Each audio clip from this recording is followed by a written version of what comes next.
spent most part of last August being sick. And so one day, I started crying out of frustration. To cheer me up, my husband suggested sitting by the window and watching the night sky. It's a clear sky, rare in Melbourne winters. He reasoned. In reality, he wanted to spot the International Space Station. No, I know you like stars. And do you know what they say about looking at stars? It's like looking back in time. I was too exhausted to argue. So I just looked up and instantly heard a grenade explode.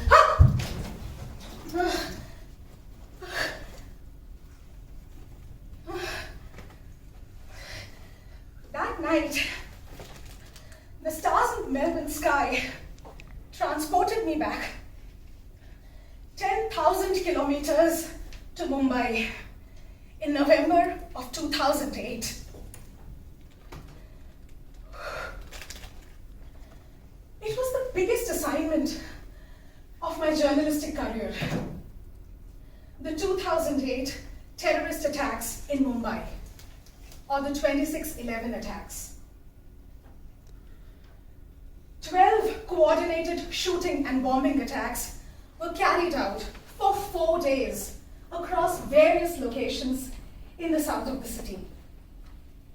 Besides the 9 terrorists, around 170 people died and more than 300 were injured.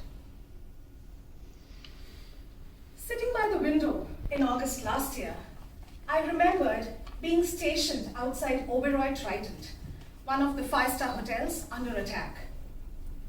And I remembered, in between the sounds of grenade explosion, I had looked up at a similar night sky and wondered, when will this bloodlust end?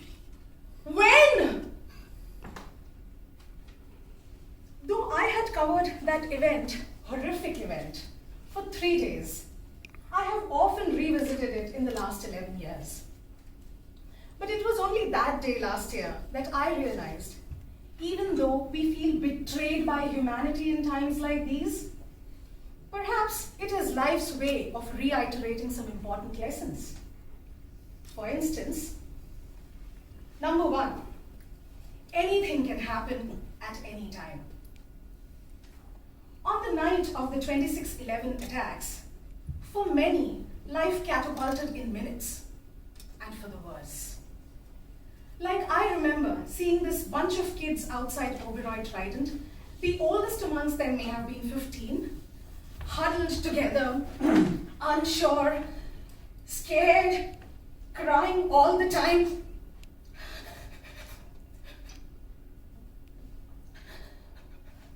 All their parents were at the hotel that night to celebrate a wedding anniversary. They were all dead. Another family had probably lost an entire generation who were at the hotel that night for a bachelor's dinner.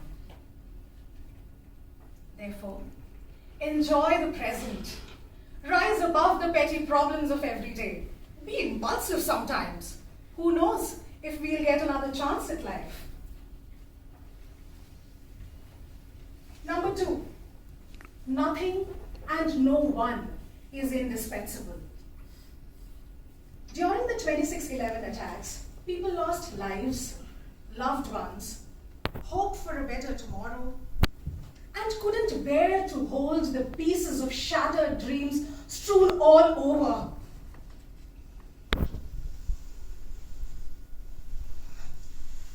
It hurt the most. But you know what was worse?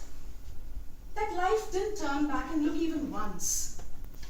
Not even at the crying children or the grieving aged parents who were dead inside. It moved on. Office goers walked past the attack sites in crisp ironed clothes, bags packed with lunch boxes and files. Hawkers couldn't care less about attacks. Those were good business days, selling biscuits, bananas, water bottles to the crowd gathered outside attack locations. of Mumbai and its people had started limping back to normal on the second day itself. Moving on was the only glaring truth. Number 3, but we must be sensitive. By virtue of the profession, journalists need to maintain this fine balance between being tough and sensitive at the same time. I learned this lesson pretty early on in my career. It was the last day of the attacks, and the armed forces had killed all the terrorists, and the survivors were safely out of the hotel. It was now time to release the list of those dead. The ambience was grim. But for news media, it was story opportunity. Reporters were running helter-skelter, shoving mics into the faces of people to get one reaction, even after they had lost a loved one. But my organization was one of the very few who had refrained all their reporters from doing anything of that sort. You see, whatever be the situation, we have to have our heart in the right place. To conclude, stars do take you back in time. And my trip helped me revise 3 important lessons. To sum them up, life is vulnerable, but we must be sensitive and enjoy the present, because life does not spare anyone. Oh, and do keep that hope alive. There's nothing worth killing it. Contest chair.